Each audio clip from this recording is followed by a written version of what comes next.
By way of a show of hands, how many of you either manage a print map collection or work closely with someone who does manage a print map collection? Excellent.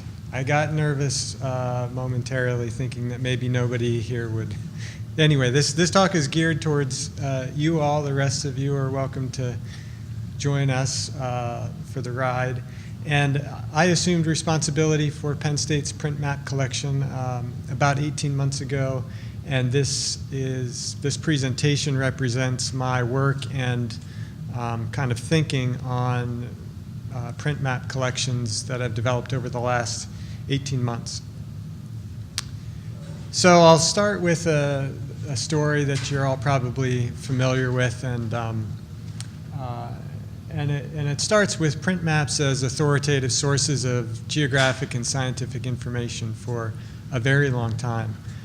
Many of those maps, especially in the United States, were produced according to well-documented accuracy standards and by people that knew what they were doing, and they painstakingly produced cartographic information resources of high quality. And these resources were collected and preserved in academic libraries and in other institutions, museums, and other archives for a long time. You know, I think, just from my perspective, I kind of think of like the 1970s, 80s, maybe even early 90s as being a heyday for these collections, when there was a lot of energy around their usage, where in academic libraries they held positions of prominence. And then,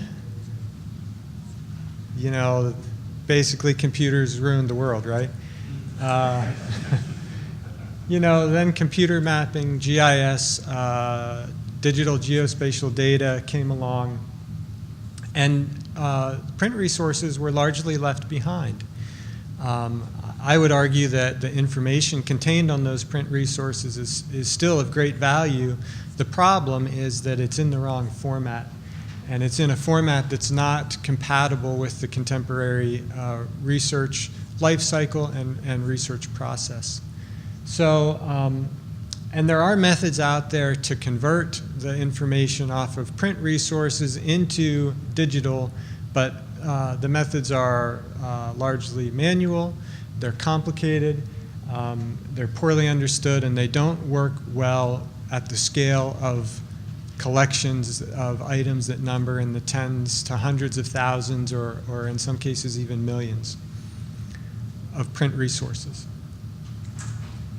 So there has been a response to this in academic libraries, and again, this is my take on it.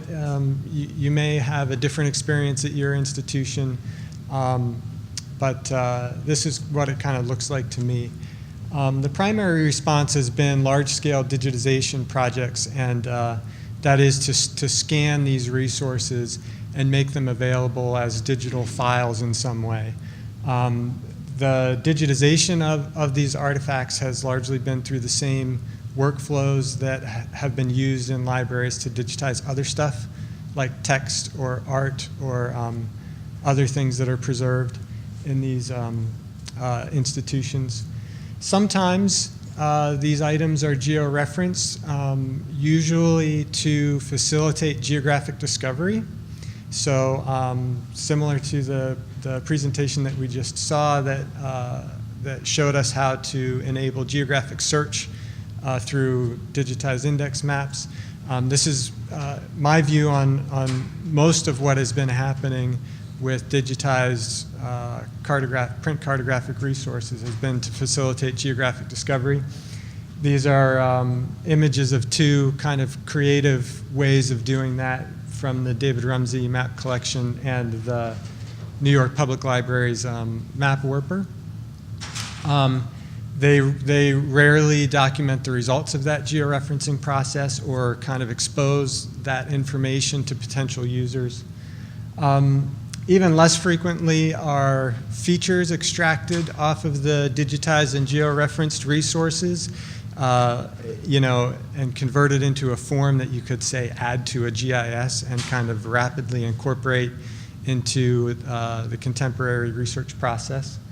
And as I've alluded to already, this very little, if any, of this work has been done according to any kind of commonly agreed upon, accuracy or standards, which to me is a little curious when, if you go back to my first slide, these resources were painstakingly produced according to very kind of strict and well understood accuracy and standards. So to summarize all of this, basically the response, in my view, from libraries has not been to treat print cartographic resources as potential sources of geospatial data. An alternative, and the one that I am proposing in this talk, is to do just that. An earlier speaker referenced the kind of library collections as data movement. For those of you not familiar, this is a kind of a growing community of people that would like to expose library print collections as digital data that can be accessed computationally and used to answer big research questions, really. And geographic cartographic print resources should not be left out of that. That's largely a movement about text documents, and there's no reason that cartographic documents shouldn't be part of that movement. So, I'm promoting or proposing map libraries and other repositories of print information as, big historical geodata archives. Pictured here is the USDA Aerial Photography Field Office's vault in Salt Lake City, which I think is currently moving locations. And they have something on the order of tens of millions of single-frame historic aerial photographs of the United States, which to me is a hugely impressive and important resource that's largely untapped. And then again, the challenge really is to convert this geographic information into digital geospatial data. Thankfully, some recent advances in computer vision, image segmentation, and machine learning kind of make this possible, or at least make it easier than it was even 5 years ago. Developments in these areas have largely been driven by the medical imaging industry and the consumer imaging industry, but they're much more accessible and they're powerful. They work with images, which is what a scanned map or a scanned aerial photograph is. And again, just from my view, somewhat curiously, the adoption in GIS of these tools has been slow, and in libraries, I'm not personally aware of any application of these tools to library repositories of digital images of any kind, let alone cartographic resources. So I'll share with you the results of two demonstration projects that we've done at Penn State to try to do this conversion of print cartographic resources into digital geospatial data at the scale of entire collections. One has to do with historic aerial photographs of Pennsylvania, converting them, so these are individual single frame images, converting them into research quality orthophotos. The other is a project that we just started to do a similar kind of thing with a international print map set, the Joint Operations Graphics maps that were produced, were a defense-related map set produced in the 20th century. So I have felt for a long time that we could take the digitizations of single frame historic aerial photographs and kind of stitch them together, georeference them, remove distortions, and create high quality, orthophotos from them. This is something I've been thinking about for a long time. We worked kind of more intentionally on it recently we finally have a workflow that works, in this case on national high altitude photography images of Pennsylvania from the early to mid 1980s. They're color infrared. There's about 2,600 of them that cover the state. Collectively, the digitized files are about 2.5 terabytes of information, and we have a mostly automated workflow to convert them into orthophotos. So what you're looking at is the result of our workflow on top of the best contemporary orthophoto resource for the state of Pennsylvania on the bottom. So when this pans across, you can kind of look for discrepancies between these two. The one underneath is from 2006. The one on top is a compilation of years from the early to mid 1980s. And we documented our results. We documented it versus NAPE imagery, the National Agricultural Imagery Program. That seemed like a reasonable goal. And what we're producing is about 3/4 of a meter spatial resolution with horizontal positional accuracy of just under 14 feet at 95% confidence, which compares very favorably to NAPE imagery. If you have the computing resources, you can, well, we're nearly done with the whole state. This was a test area of about 200 images. We're nearly done with the whole state, and if you had the computing power, not necessarily the labor, I mean, you need labor too, but it is a challenge to kind of wrangle the computing power to do this, but it's out there, and you could produce this kind of thing over much larger areas. In my experience, so manually georeferencing single frames to this kind of standard takes about 30 ground control points. We are using, in this example, 1 ground control point for every 3 photos, about. So this is about 100 times more efficient than doing it manually. It makes it kind of achievable to do this across large areas. So the other project that we just recently started is maybe even more ambitious, and it's working with these jog maps for all of Southern Africa. I think it numbers around 600 sheets, and we're trying to answer a few questions. One is, if you're familiar with USGS's database of historic topo sheets, historic quads, those were all georeferenced and kind of collars cropped, et cetera, and incorporated into their system using this Quad G software, which is a computer vision based software developed at the University of Wisconsin. And of course, they know it works on USGS quads. Our first question is, will it work with other map sets? This is the only part that we've actually finished of this project, and it does.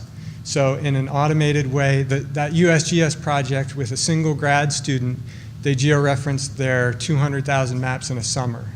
So, we have 600, which, we're actually still working on, but, once we get it kind of calibrated to this map set, we'll be able to just churn them out. And honestly, the work will be in kind of wrangling the digital files themselves and locating who has what and trying to fill the holes where we don't have a digital file for that particular map sheet. The other questions then that we're trying to answer are, some people in this room have done a fair amount of good work on semi-automated methods of converting polygons and line work off of maps that are all a consistent color into features, geospatial data features. I'm not aware of anyone that's tried to work with map symbology. So this is a blow-up of the legend of a jog map. And so every symbol on there, it's the same color. They're all fairly small. And the only difference is the arrangement of the pixels that represent each of these symbols. So to me, I come in part from a remote sensing background. This is an object-based image classification problem, or at least I think it can be solved by object-based image classification. So our step 2 in this project will be to see if we can use object-based image classification to identify the points across these 600 maps that are represented by symbols in the map legend. And then finally, we intentionally chose Southern Africa as a study area because using this map set, the National Geospatial Intelligence Agency, I think in the 90s, I'm not sure quite the date, they hired a small army of people to do this manually and have published some of the results which partially cover our study area. So that gives us the opportunity then to compare our largely automated methods to manual methods, which we all kind of naturally have confidence in. So, so these are two examples of what I'm talking about when I say that we should see map libraries and other public institutions that have large print collections as big historical geodata archives. And if you're on board with me, you know, with this kind of endeavor, there's lots of future work and far more than I could ever do by myself. And this is just kind of just a brainstorm of some ideas. Patricia Seed from the University of California, Irvine, wrote a wonderful paper a few years ago titled "A Picture is Not a Map," where she explored this idea that a scan of a map is not the map itself, and she's right. But that highlights that the methods that we use to scan maps has an influence on the quality of the resulting geospatial data layers. And I don't know what the right, it seems like it probably matters for some maps and not for others, but I don't know that anyone's kind of done the work to figure out when does it matter, when doesn't it, what methods should we use for XYZ kind of map. There's still a lot of work to do on automated georeferencing and distortion removal. Folks largely in Europe have done some good work here. We're not starting from scratch, but there's still more to be done. And then, automated methods to extract features for things represented as points, lines, and polygons on map. I mean, there's still a lot of work to be done there. So that's my proposal, and I welcome you to join me in this journey and help out any way that you're interested in or can. So thank you.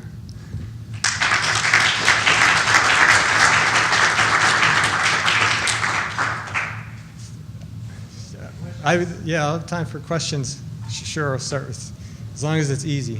Okay. All right. One is probably pretty easy. I'm really curious to know more about the walls. How far back do those photos go? So that's my first question. They go back to 1955. It's some kind of federal government records retention policy pre-1955 has been sent to the National Archives and Records Administration for, kind of unfortunately. And then the other question I have is, how are you stitching the multiple images together? What's your pipeline for that? For the aerial photos? Yeah. It's largely a UAS workflow, drone imagery tools. So, combination of key point matching, structure from motion, dense point clouds, convert it back out. But not every drone tool works. I guess it took us a while to find one that would work with, and this is kind of low quality data. Yeah, anyway, it's all in the tweaking, So there was another question. So a lot of those, this kind of goes to the last question, a lot of those automated photographs assumes a lot of standards in the aerial photography. Sure, yeah.